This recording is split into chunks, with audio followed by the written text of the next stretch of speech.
नमस्ते सभी को।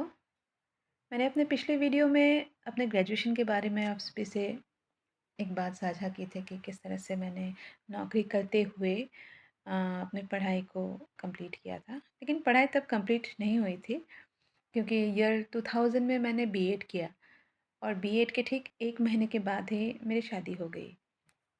तो मास्टर्स करने का एक सपना फिर भी रह गया था। तो ये बात है सन 2015 की। तब मैं उसी साल मैंने विवेकानंद केंद्रीय विद्यालय जॉइन किया था और वहाँ पे मुझे एज़ अ हिंदी टीचर बुलाया गया था और अपॉइंटमेंट दिया गया था। लेकिन मेरे पास कोई हिंदी की डिग्री नहीं थी। मैं एसएमएस मीडियम से पढ़ी हूँ और ग्रेजुएशन में फ़िलॉसफ़ी था और हिंदी सिर्फ़ मैंने क्लास 10 तक ही पढ़ी थी। तो उसके बाद मैंने सोचा कि चलो जॉइंट सेक्रेटरी मैम ने कहा है कि आपको कुछ तो क्वालिफ़िकेशन हिंदी में लेना पड़ेगा। तो मैंने सोचा चलो ठीक है, इसी बहाने मास्टर्स कर लेते हैं और मैंने इग्नू में एडमिशन ले लिया। तो कॉरेस्पॉन्डेंस कोर्स है और उस टाइम वीकेवी में मैं जॉब कर रही हूँ। तो बहुत सारे क्लासेस का प्रेशर था उस वक़्त। फिर घर आके दोनों बच्चों को देखना, घर का काम-काज। फिर भी मैंने सोचा कॉरेस्पॉन्डेंस है, सिर्फ़ एग्ज़ाम ही देना पड़ेगा। तो मैंने सोचा चलो ठीक है, कर लेते हैं।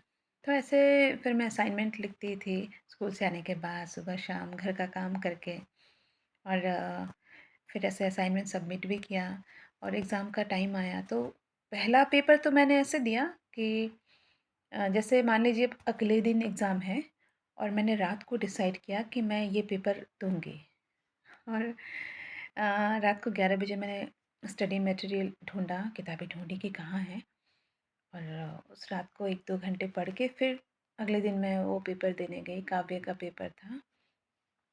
दरअसल बात ऐसी थी कि मैंने सोचा था कि मैं सिर्फ़ 2 पेपर ही दूँगी, एक सेमेस्टर में 4 पेपर हैं, दूसरे सेमेस्टर में 7 पेपर हैं। तो पहले सेमेस्टर में मैंने सोचा कि प्रिपरेशन हुआ नहीं है तो सिर्फ़ मैं 2 पेपर ही दूँगी। लेकिन मैंने फ़ॉर्म फिलअप चारों का ही किया था। तो फिर सोचा स्कूल से 1 दिन छुट्टी ली है एक्स्ट्रा, तो उस दिन का एग्ज़ाम दे ही देते हैं। काव्य का पेपर था तो मैंने कुछ पढ़ा भी नहीं था उतने अच्छे तरीके से। अभी कविता व्याख्या करनी है, ना मुझे कवि का नाम पता है या कविता का शीर्षक भी पता नहीं है।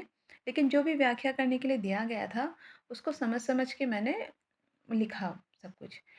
तो वो चारों पेपर फर्स्ट सेमेस्टर में मेरे क्लियर हो गए। जैसे-तैसे मतलब पहला पेपर जो था वो मतलब बिना पढ़े जो होता है ना, फिर भी पास कर गई थी मैं। तो फिर अ, अगले सेमेस्टर में काफ़ी टफ़ पेपर थे। मतलब ग्रेजुएशन में हिंदी नहीं होने की वजह से मेरे लिए बहुत ज़्यादा मुश्किल था ये एग्ज़ाम देना। तो एक इंटरेस्टिंग बात हुई कि एक पेपर था साहित्य सिद्धांत समालोचना। नाम भी सुनिए कितना कठिन है और इसमें पाश्चात्य के सारे साहित्यकारों के बारे में था, उनकी रचनाओं के बारे में था और मुझे वो पेपर बहुत ज़्यादा कठिन लगता था। और मैं क्या करती थी एग्ज़ाम देने के लिए कि जैसे 5 क्वेश्चन अटेम्प्ट करना है तो मैं सिर्फ़ 5 ही पढ़ के जाती थी। अगर वो आया तो ठीक, नहीं तो फिर देखा जाएगा। तो इस पेपर में क्या हुआ मैं सिर्फ़ 5 क्वेश्चन ही प्रिपेयर करके गई क्योंकि मुझे पढ़ने का उतना टाइम भी नहीं मिल रहा था। स्कूल था, घर, बच्चे सब करके फिर भी मैंने सोचा चलो दे देते हैं कुछ भी करके निकल जाएँगे, बस पास ही तो करना है मुझे। फिर क्या हुआ जब ये पेपर देने गई, इतना टफ़ पेपर था मेरे लिए वो, जाकर देखा कि सिर्फ़ 2 क्वेश्चन कॉमन है मेरे लिए। मतलब 40 मार्क का कॉमन है, बाकी 60 का मुझे कुछ अता-पता नहीं है कि क्या करना है। तब मैंने सोचा चल सविता अब टैलेंट दिखाने का टाइम आ गया और मैंने सारे क्वेश्चंस पढ़े और बहुत ध्यान से पढ़े कि इसमें मैं क्या लिख सकती हूँ। और ताज्जुब की बात ये है कि वो पेपर सबसे अच्छा गया मेरा और सबसे ज़्यादा मैंने उसमें लिखा। इतना ही लिख रही थी कि मैं इधर-उधर देखने का भी मुझे समय नहीं मिला और ये मोटा वॉल्यूम हो गया मेरे एग्ज़ाम पेपर मतलब एग्ज़ाम शीट का इतना मोटा वॉल्यूम हो गया। इतना ज़्यादा मैंने लिखा और और इंटरेस्टिंग बात ये है कि उसी पेपर में मुझे सबसे हाईएस्ट मार्क मिला, जो पेपर मेरे लिए इतना कठिन था। लेकिन मैंने एक बात तो जान लिया कि जब हम अपने मन से लिखते हैं ना, तो जो एग्ज़ामिनर है उस चीज़ को ज़्यादा अहमियत देते हैं।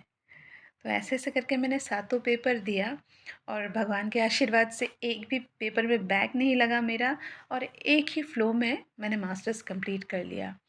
और ये जो एक सपना था कि बीएड पढ़ूँगी, मास्टर्स करूँगी, ये सपना मैंने वैसे-वैसे पूरा कर ही लिया।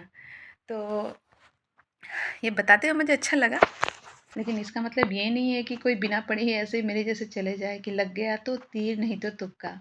ऐसा नहीं है, पढ़ना चाहिए अच्छे से मन लगा के। लेकिन मेरे जीवन में परिस्थितियाँ ऐसी थी, विषम परिस्थितियाँ थी, फिर भी एक पढ़ने की चाहत थी हमेशा, कुछ करने की एक इच्छा हमेशा से थी और मैंने जैसे-तैसे सब कुछ पूरा किया है, हासिल किया है और आज गवर्नमेंट जॉब में हूँ, तो मेहनत कहीं न कहीं सफल हो ही जाती है। आप सबका बहुत-बहुत शुक्रिया मुझे सुनने के लिए। Thank you so much.